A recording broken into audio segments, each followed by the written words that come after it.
Good morning, boys and girls, and all of God's children. Welcome to the Church School Neighborhood.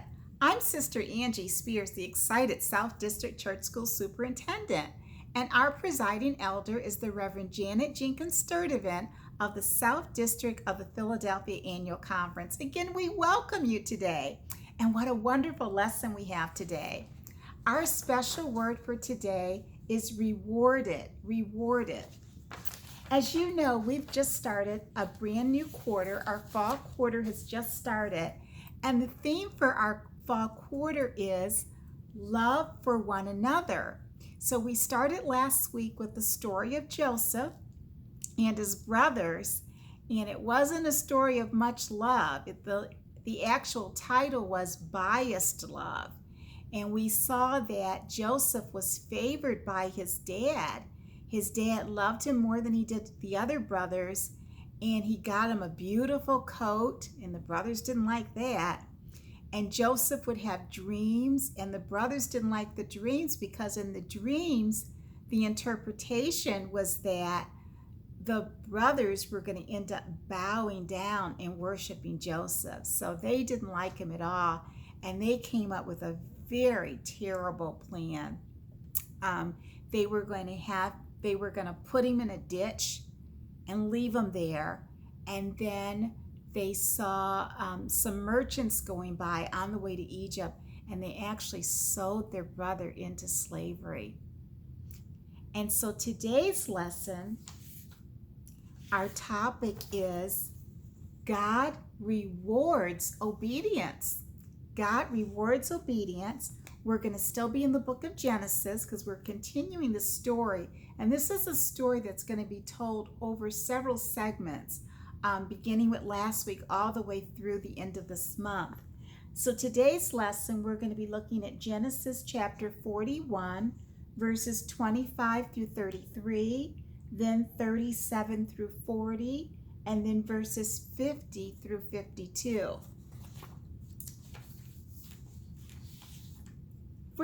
For the story, the part that we've skipped over a little bit, because when we left last week, the brothers had decided to sell him, and they saw these merchants on their way to Egypt, and they sold their brother into slavery.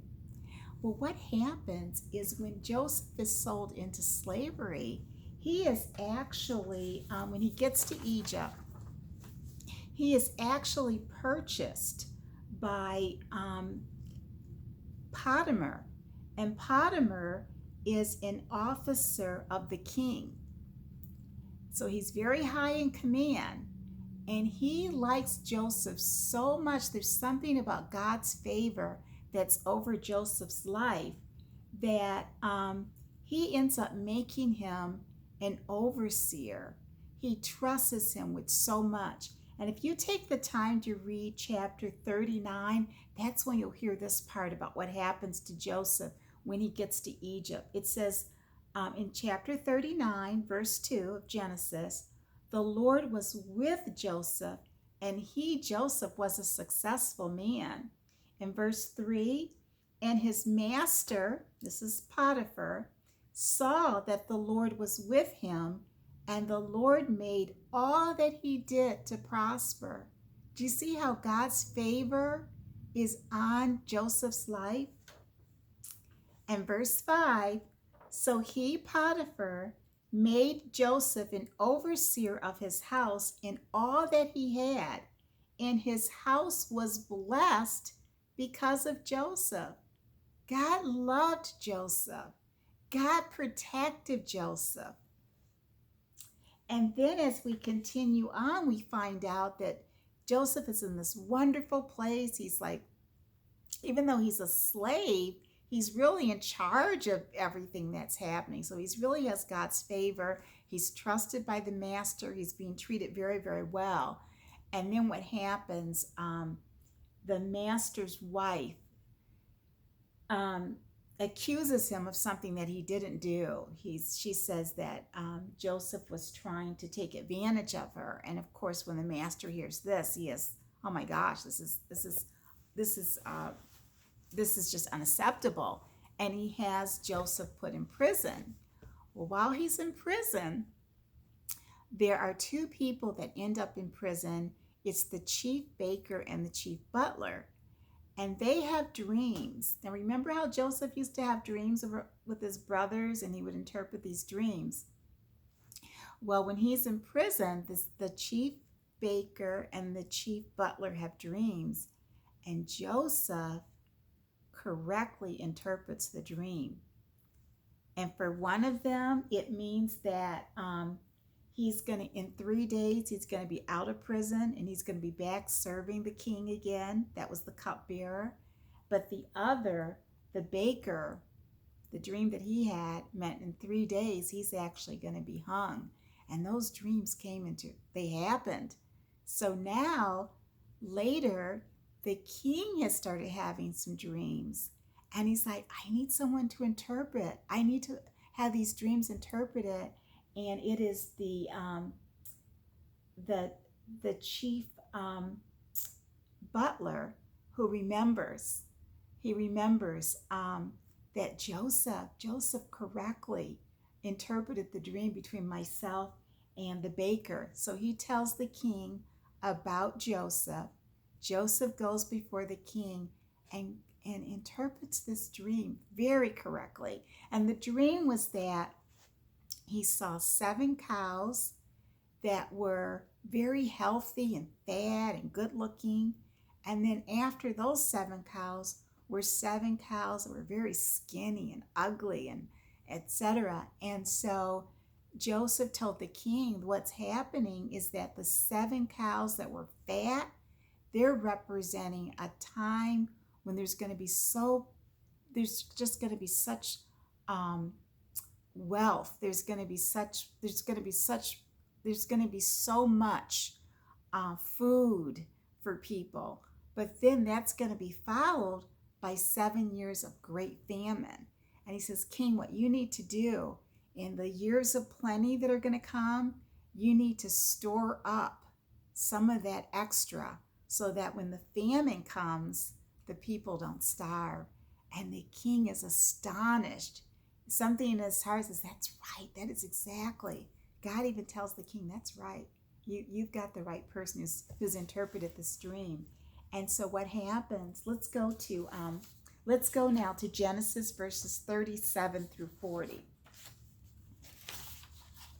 And this is right after Joseph has correctly interpreted this dream of the king. So the advice was good in the eyes of Pharaoh and in the eyes of all his servants. And Pharaoh said to his servants, can we find such a one as this, a man in whom is the Spirit of God? Then Pharaoh said to Joseph, inasmuch as God has shown you all this, there is no one as discerning and wise as you. You shall be over my house, and all my people shall be ruled according to your word. Only in regard to the throne will I be greater than you. Do you see what's happening to Joseph?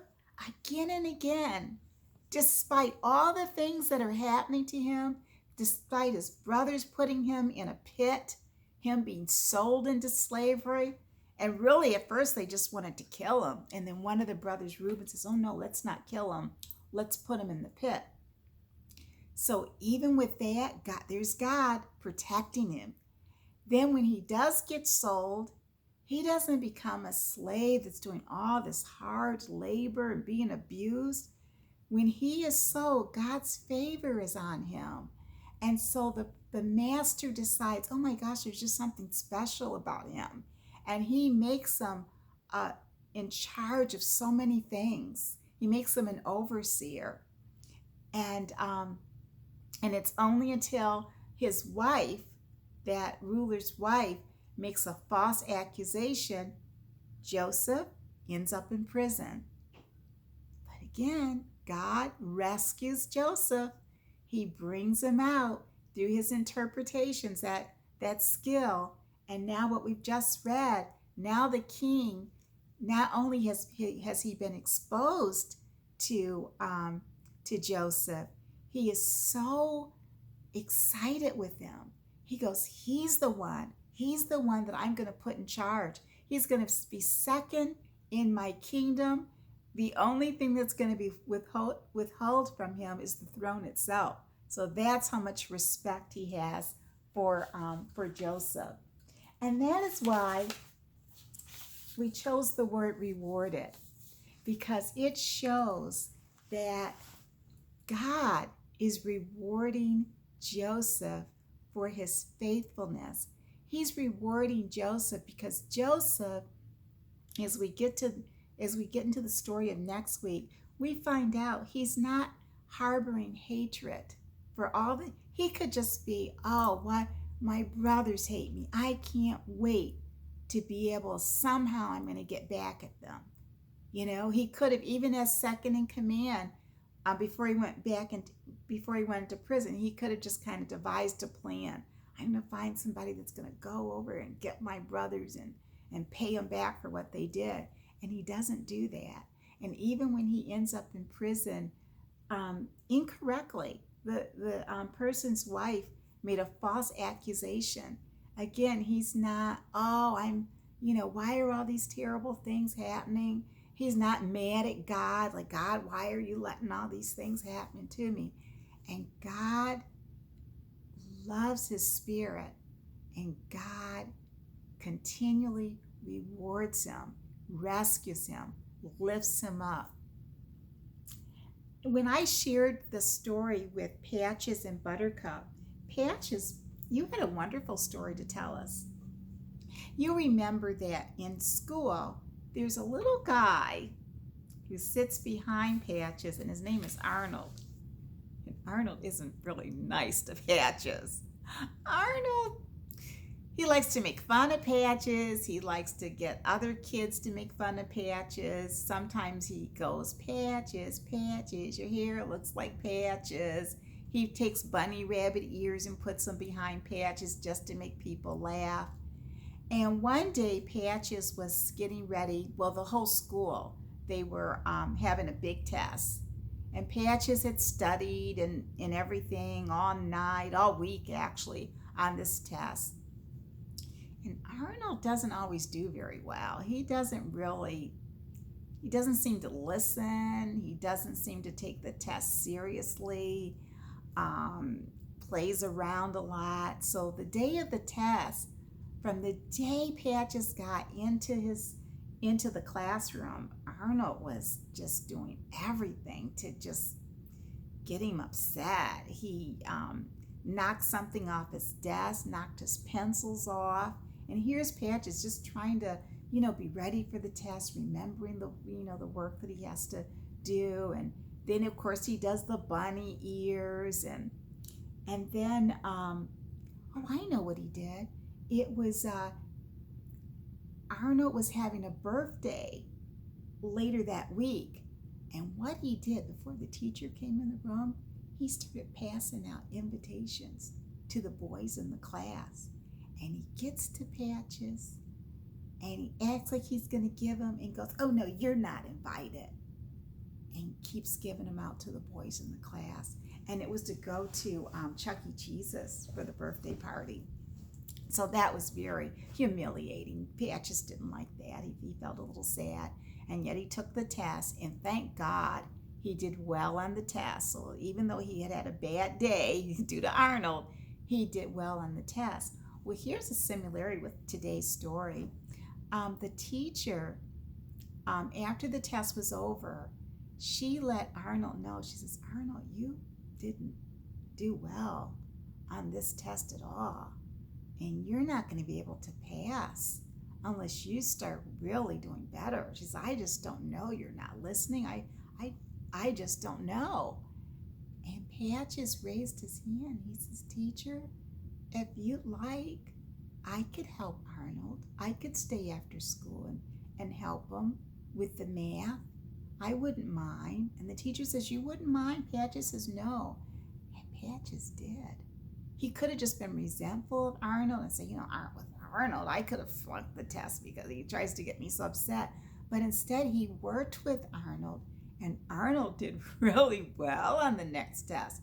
And the teacher was so happy, she put Patches' name in to be student of the month for the whole school. And guess what comes with that?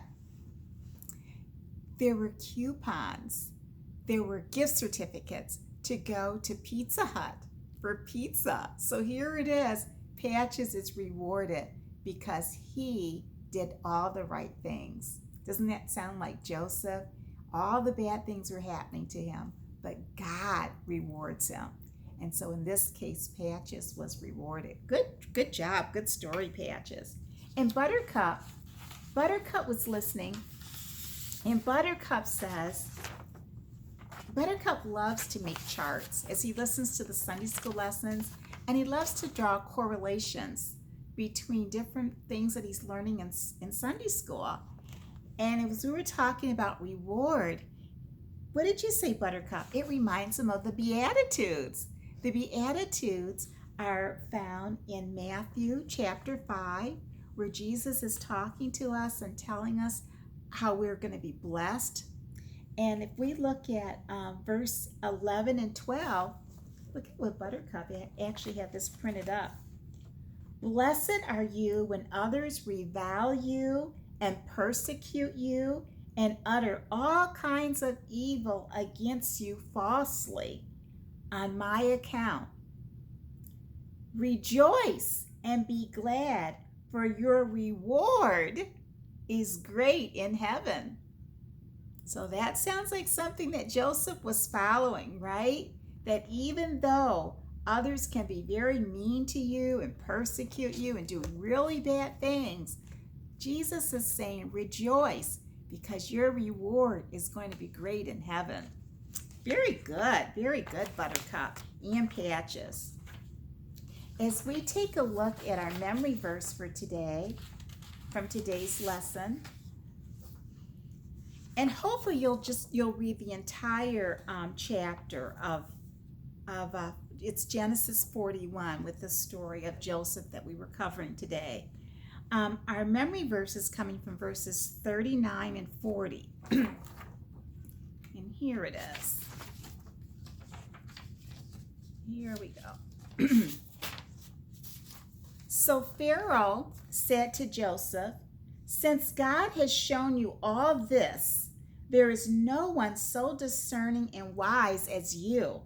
You shall be over my house, and all my people shall order themselves as you command. Only with regard to the throne shall I be greater than you. Let's see if we can do that together. So Pharaoh said to, since has shown you all this, there is no one so discerning and as you. Let's just do that part together.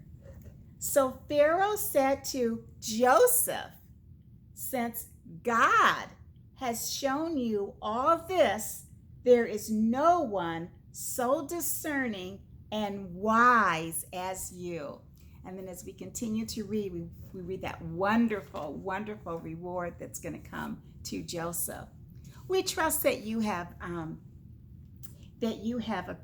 enjoyed the story today, and we trust that you'll read our lesson for next week. Next week will be in Genesis chapter 42.